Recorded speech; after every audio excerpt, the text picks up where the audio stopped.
values to which thing? Variable. Instances of variables. Yes, instance variables.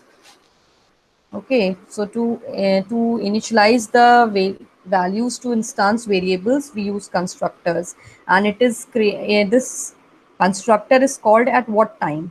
When do we call the constructors? How do we call them?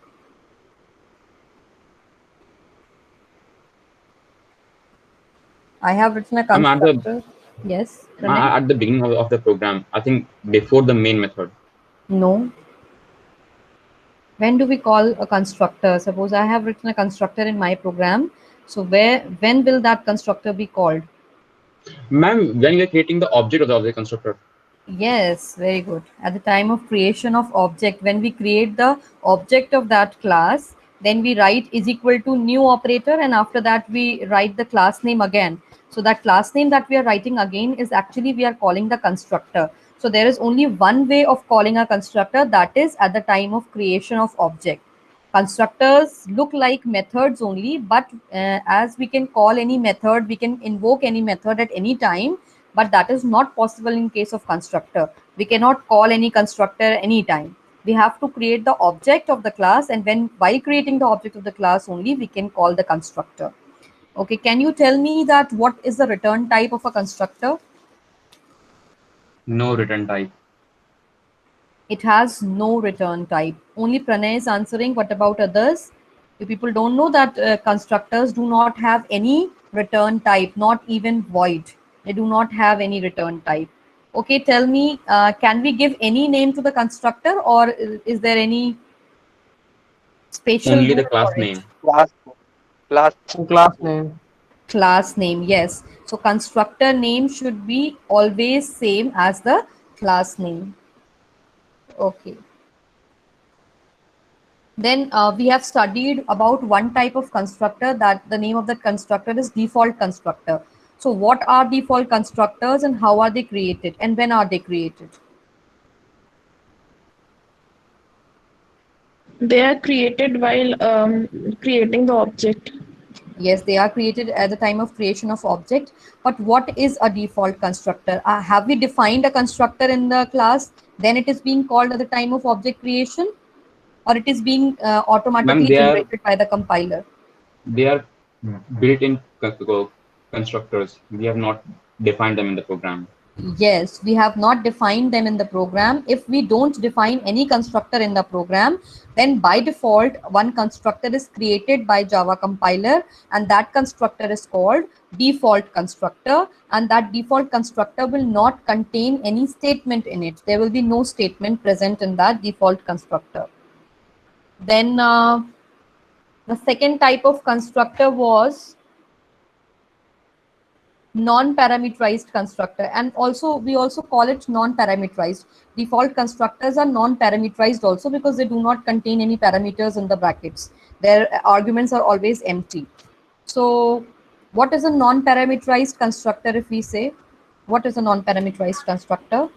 Which does not take any parameter It or does a not take any argument. parameter. So it's not compulsory that only default constructor can be a non-parameterized constructor. We can also create a constructor which is not containing any parameter, then that will also be called a non-parameterized constructor. Default constructor is created by compiler when we have not created any constructor in the program. Okay, and why do we call default constructor as non-parameterized constructor? Because it does not contain any parameters. Similarly, if we are creating a constructor in the program which is not containing any parameter, then that will also be called non-parameterized constructor. So the program for non-parameterized constructor we have already discussed. Now, once again, I will show you today parameterized constructor. How can we create a parameterized constructor? Obviously, parameterized word itself says that your constructor will be taking some arguments in the parameters. So let us see that how we can do it. I'm going to now share my screen.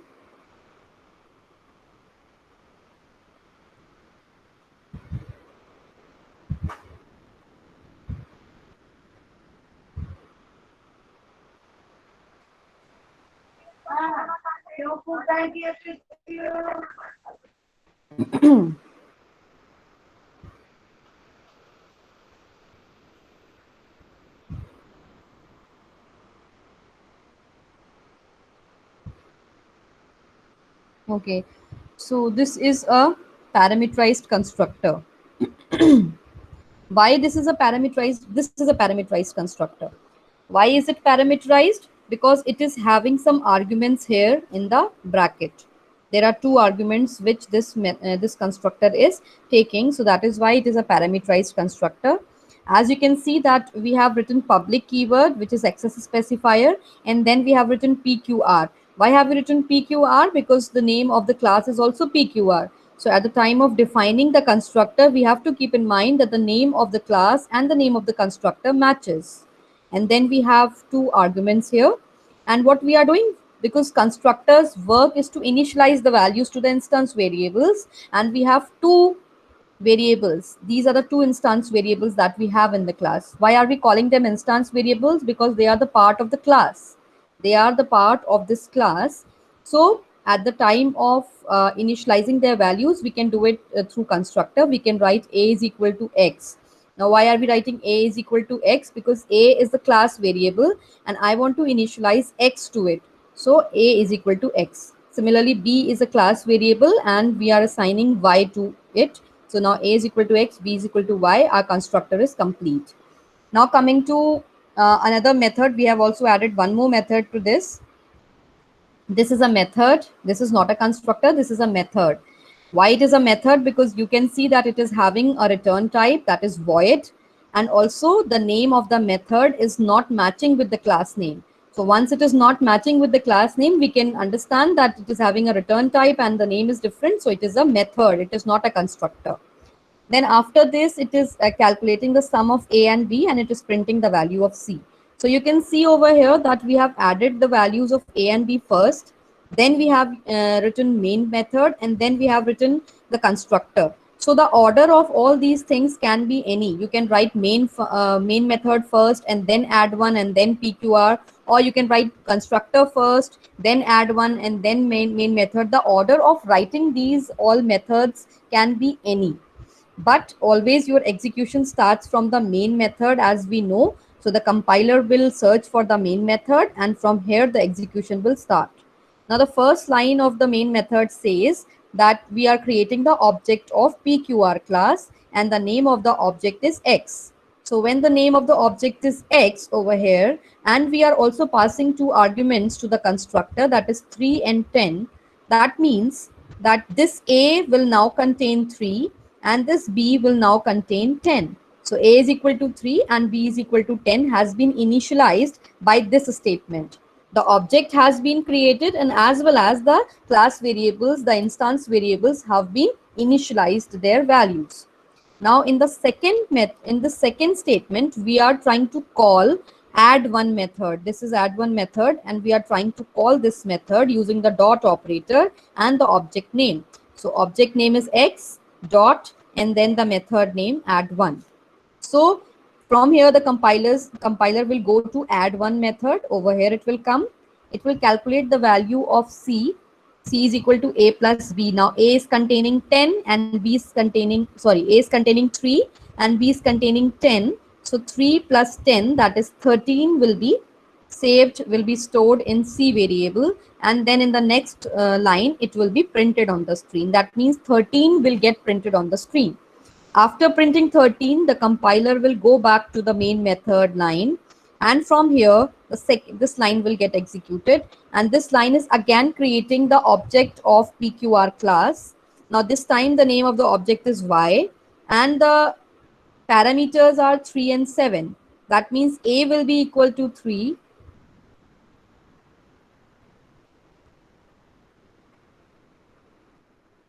That means A will be equal to 3 and B will be equal to 7. So this, as soon as the object is created, at the same time with this statement, your constructor gets invoked. And when the constructor is invoked, the values 3 and 7 gets initialized to B and A and B. So A is equal to 3, B is equal to 7. After that, again, the compiler execution comes back to this statement and then it switches to next statement. Here it is written y dot add one. That means with this object now, with y object, we are trying to call add one method one more time. So now when this add one method will be called with this object y, Again, the compiler goes to add 1, but right now the values of A and B are different from the previous one. Why? Because for this object Y, the values are 3 and 7. So that 3 and 7 gets added up here, and then 10 gets printed on the screen. So the output of this question will be 13 and then 10 on the screen. Is this program clear, children? Yes, ma'am. Yes, ma'am.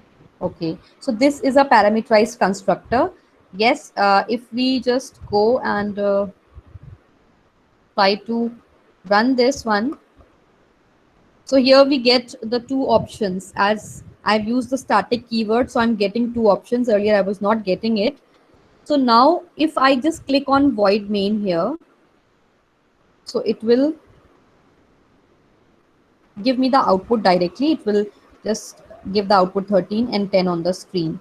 But if I want to call the constructor from here itself, I want to create my own constructors and I want to call the method directly. So that is also possible using the BlueJ software, as it is given in your book also on page number 295. On page number 295, they have given that how you can call any constructor.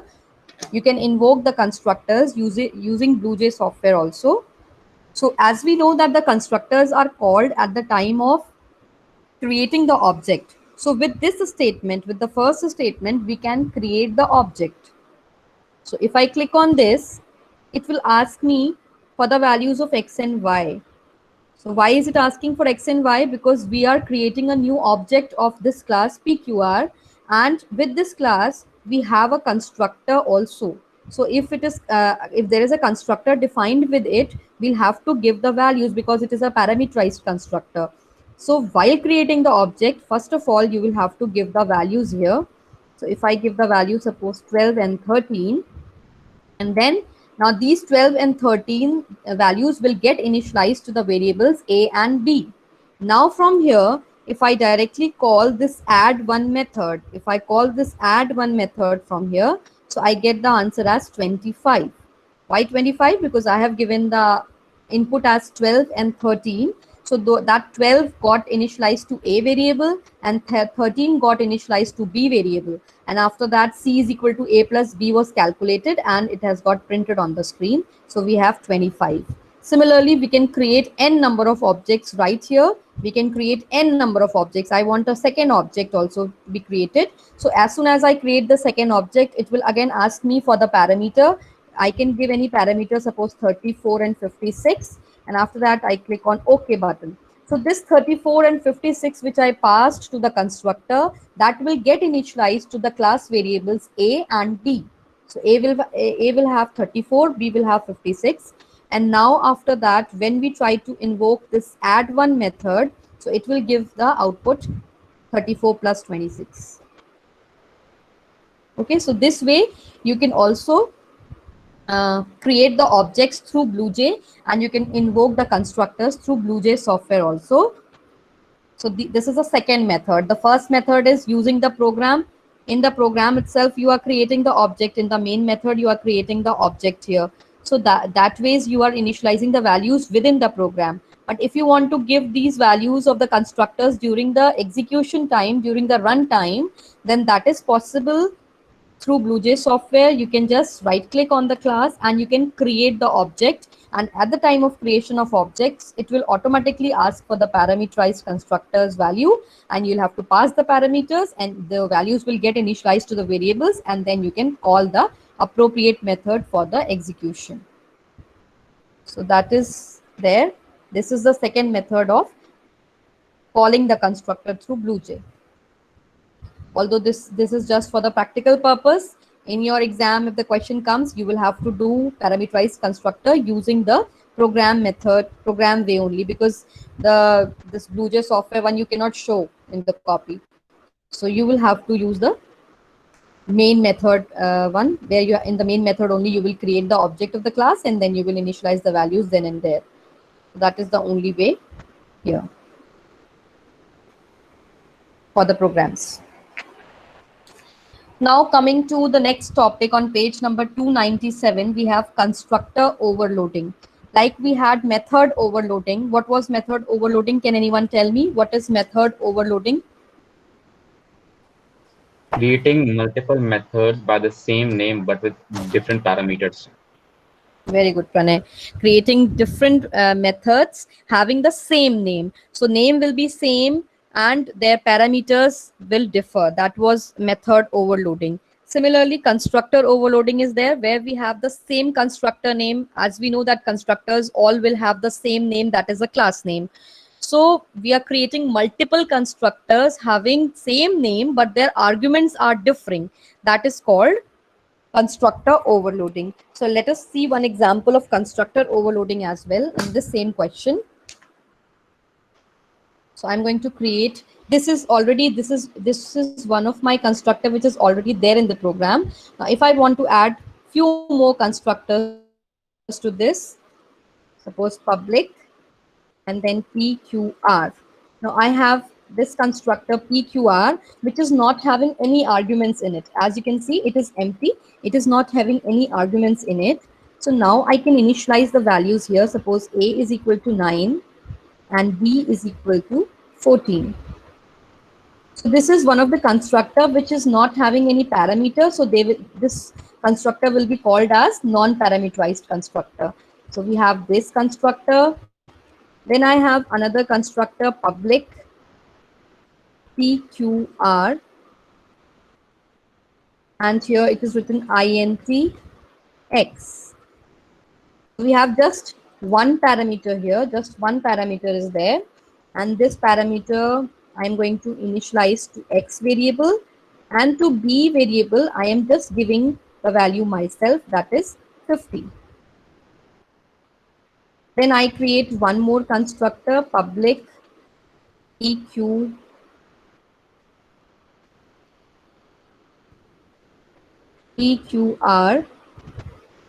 int x, and this time in the constructor I am doing something else.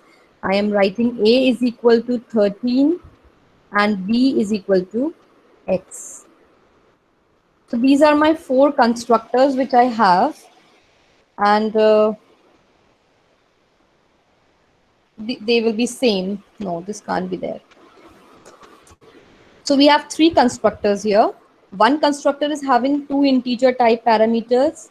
One is simply empty, it is a non-parameterized constructor, and the third one is having one parameter as the argument. So this is called constructor overloading, where we have the name of the constructor same and only the arguments are changing. Here two parameters, here no parameter, here it is one parameter. So now if we try to call all of these constructors at the time of creation of object, how can we do it? Let us see. So this is the first object that we are creating. So we are writing PQR x is equal to new PQR 3, 10. So if we are creating this object, which constructor it is going to call? As we already know that there are two integer values in the parameter. So which constructor is it matching with? First one. So the first constructor will be called for this particular object creation. Now suppose I create one more object. Right here y is equal to new y dot add, and over here I am giving a value 45. So which constructor will it call? Third one. Third one. Why third one? Because this is one integer parameter that we are passing, one integer parameter. So there are two parameters, there is no parameter, but in this constructor it has only one integer parameter. So the parameter is matching with the third constructor. That means with this statement we will be calling this method and then this constructor, and after that we are again calling the add method. Now suppose if I have one more statement, PQR z is equal to new PQR and empty parameters. So now which constructor will be called?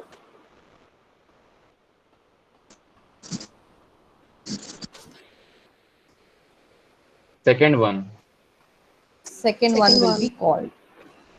Yes.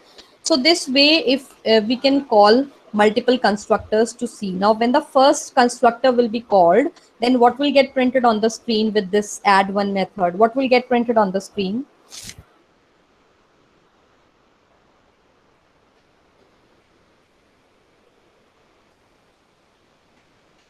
With this x dot add one, what will get printed on the screen? Can I see the add one This is the method? method. 13. 13 will get printed because we are just passing the values 3 and 10. So as soon as we pass 3 and 10, this A will contain 3, B will contain 10. After that, it will call add one method. So 3 plus 10, that is 13, gets printed on the screen. Right? Now, what happens when the second method y dot add one is getting called? Then what will happen?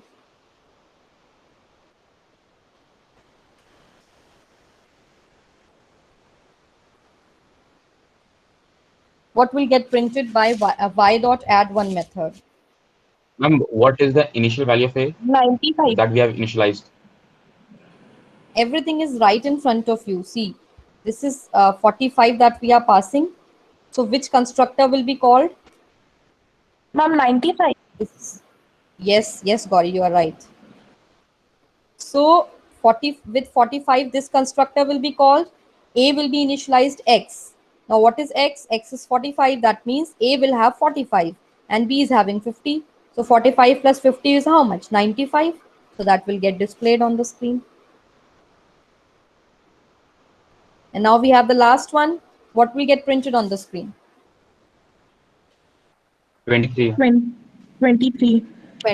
23 will get printed on the screen. So this is how the output changes according to the constructor. Which constructor are you calling? If this one will be called 3 comma 10, that means 13 will get printed. If this one will be called, then that means 45 is the value of A and B has 50 value. So 95 gets printed on the screen. And if you call the third one, that means this default constructor, it already has the value of A and B, that is 9 and 14. So 23 gets printed on the screen.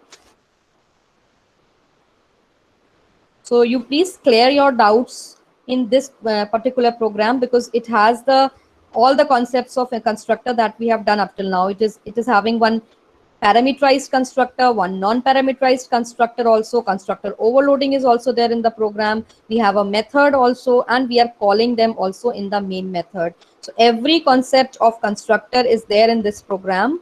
Now it is you who has to ask your doubts.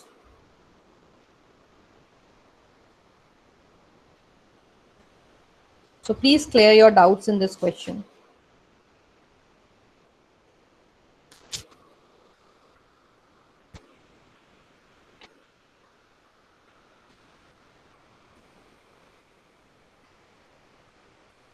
Please clear your doubts because after that I'm going to confuse you more. I'm going to confuse you, so it's better you No doubt, ma'am. please clear your doubts if you have any in this program. No doubts to anyone. Only Pranay is saying no doubts. That means others are having. Let me come back to meet. I'll take your names and ask. Yes, children. Abhijit, are you there? You can tell me through message if you have any doubt. I'm there in the chat box. Can you explain one more time? All right, Medha, I'll explain one more time. No doubt to Abhijit. Ayushi, what about you? Ma'am, no doubt. Understood the program. Understood the program. Khushi, Ma'am, understood. Aditya and Samarth. Aditya and Samarth. Got it, ma'am. Understood. Okay, Ujjwal is there. Ujjwal? No doubt to Ujjwal. Abhishek? No doubt. No doubts. To anyone present, if I have not taken the name Tanishka, Arya, Sharib? No doubt. No, ma'am. Okay. So few of you are saying that just one more time you want the explanation. So I'm explaining the same program one more time. Sharing my screen. Okay. So first of all, from the beginning, I'm telling you everything about constructor. Constructor will always have the same name as the class name. So if the class name is PQR, that means your constructor's name will also be PQR. So you can find out in the program how many constructors we have. So total we have 1, 2, and 3. 3 constructors we have because all of the constructors are having the name same as the class name. Now, second thing about constructor, they do not have any return type, not even void. So you can see we have not written any this return type before the constructor name. So it is just empty. Just we have written the access specifier. Main also. Main also? Main, void main. We don't have to write that. So you have to write void. See, in void you have to write void main. In main No, function ma'am, in you the will write void. constructor. I was In asking constructor, that. no. In constructor, you just have to write the access specifier and the name of the class. That's it. Access specifier and the name of the class. So this is the name of the class PQR. So we are writing it as the constructor name here. It will not have any return type. It will not have the word static or void or any word between it. Now, after that, we have 3 types of constructors. One is the default constructor, which is already, if you are not having any of these constructors, if I don't write any of these constructors in the program, then by default, automatically Java compiler will have a default constructor added in the program that will not have any argument in it, and it will not do any statement will also not be there inside. It will not do anything. Okay, then the second type of constructor is called non-parameterized constructor, and the third one is called parameterized constructor. So you can see that this one is a parameterized constructor. Yes. And I Yes. was saying that, like, if the default constructor gets executed, then nothing will be printed on the screen. Zero. I have An shown you output. earlier. I have shown you that when we were not having any constructor in the program and we tried to solve the values like int a comma b and c is equal to a plus b. So 0 was getting printed on the screen. So from where that 0 came? That 0 came because of the default constructor which got added automatically that initialized the values of a and b to 0. So that initializes the values to the default values of the variables. It will initialize any character value to the null means nothing, and it will initialize all the integer values to 0. It will initialize all the double and float values to 0.0. So this way it initializes the default values to all the variables if it is not there in the program. So coming back to this constructor, we have the parameterized constructor and non-parameterized. So this is an example of parameterized constructor. Why? Because it has the parameters in the bracket. And this is an example of non-parameterized constructor because it does not have anything in the bracket. Now the purpose of constructor is just to initialize the value. The purpose of constructor is just to initialize the values. To what? To the instance variables. So what are the instance variables present in the program? If we just go above, you can see that in the class, we have 2 instance variables, that is A and B. So the work of constructor is only initializing the values of A and B variable. So if we talk about the first type of constructor that we have in this program, then it is taking 2 arguments in it, X and Y. So what we will do, we will just write A is equal to X, B is equal to Y. We have initialized the values of A and B. Then this is the second type of constructor that we have in the program, which does not take any argument in the bracket. So if it is not taking any argument, then that means it is a non-parameterized constructor, and we will have to initialize the values on ourselves because it is not given. If it is not getting any argument in the bracket, obviously we'll have to give the values on our own. So we are giving the values on our own. I have just randomly picked 2 values and I've given to A and B variable. Then the third type of constructor here we have, which is having just 1 argument. So if 1 argument is there, either we can initialize this to first variable or to the second variable. So here I have initialized it to the first variable, and to the second variable, I have given the value myself. Any random value I've picked and given to B variable. So now we have 3 constructors in the program which have different parameters. As you can see, this has 2 parameters, this has 0 parameters, and this has 1 parameter.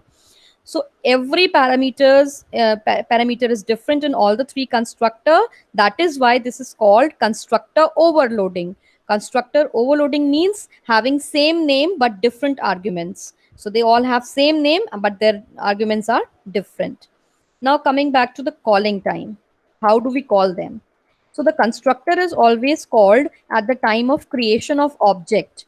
Like we write the class name, then we write object name is equal to new, and then again when we write the class name, this is the time when we are actually calling any constructor. Now at the time of calling the constructor, if you write two values here, then the compiler understands that you are trying to call this constructor. If you write here just one value, then the compiler understands that you are trying to call this constructor, the third one. And if you don't write anything over here in the bracket, then that means this is a default, this is a non-parameterized constructor. That means you are trying to call this constructor. So we have three constructors here, and according to the parameter that we are passing to them, they will be called. Now, when we are creating the first constructor, just after the creation of the first object, we are calling the add one method. Using the same object name, we are calling the add one method. So this add one method is doing nothing. It is simply adding the values of A and B. So right now the value of A and B is 3 and 10. So 13 gets printed on the screen. Next time when over here we are calling this add one method, now we are calling with this object y. And for this y object, the value, only one value we have passed, 45. So if we go and see in the constructor, first value will be 45 for A, and B we have given random value as 50. That means A is 45 and B is 50. That means 95. A plus B is 95. That means 95 will get printed when we are calling this method with the help of y object. And when we call the same method with z object, so this z object means it is not having any parameter. So if it is not having any parameter, what will be the value of A and B? So if we go and check the constructor, the value of A and B will be 9 and 14. So this 9 and 14 will be initialized to A and B. So we have 23. Adding A and B together, we have 23. So that 23 will get printed on the screen. So the output will be 13, 95 and 23 on the screen. Is it clear little bit? Because there is one example also given about constructor overloading in the book. So you can also go through that example if you have more doubts in it.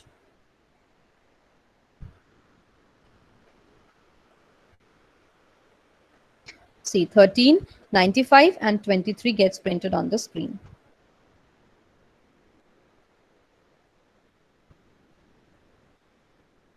Now coming back to your book, if you just see on page number 297, 298, one big program is given. That program is very big, but it is very easy, children. So if you just see over there, the name of the class is cuboid, okay, public class cuboid. And then we have three class variables there, length, width and height, okay, three variables are there. So the first constructor is without parameters. It is not containing any parameters. So when it is not containing any parameters, we are just picking any three random values we are picking up, 20, 15 and 10, and we are initializing to length, width and height. Then turn the page. On the next page, we have another constructor which is just having one parameter. So this is second constructor of the program which is having just one parameter. So that one parameter we can assign to length, and now width and height are left. So we can just give any random values to width and height. Then we have another constructor which has two parameters. So when it has two parameters, we can initialize these two parameters to length and width, but height we'll have to give some random value. And then we have the last this constructor which has three parameters. So three parameters are there and three values are to be initialized. So we can initialize all the three variables, length, width and height. And now at the time of calling in the main method, you can see when we are calling in the main method, first of all we are creating the object, suppose this one, cuboid1. So that cuboid1 is equal to new we are creating.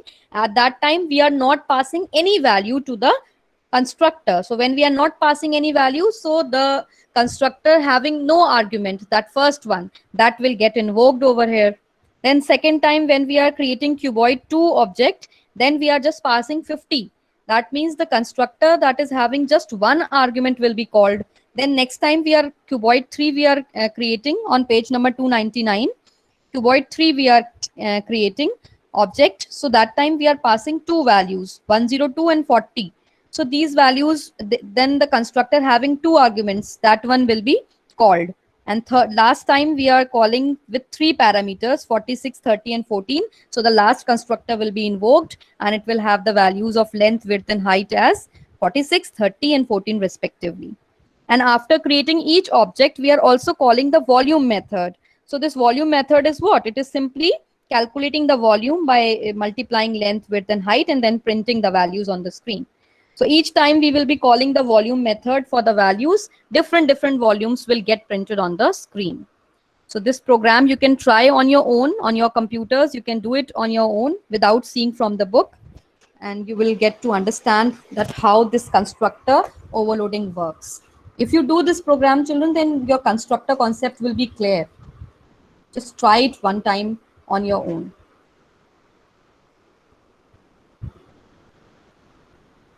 Okay, so thank you all of you. You all may now exit from the meeting.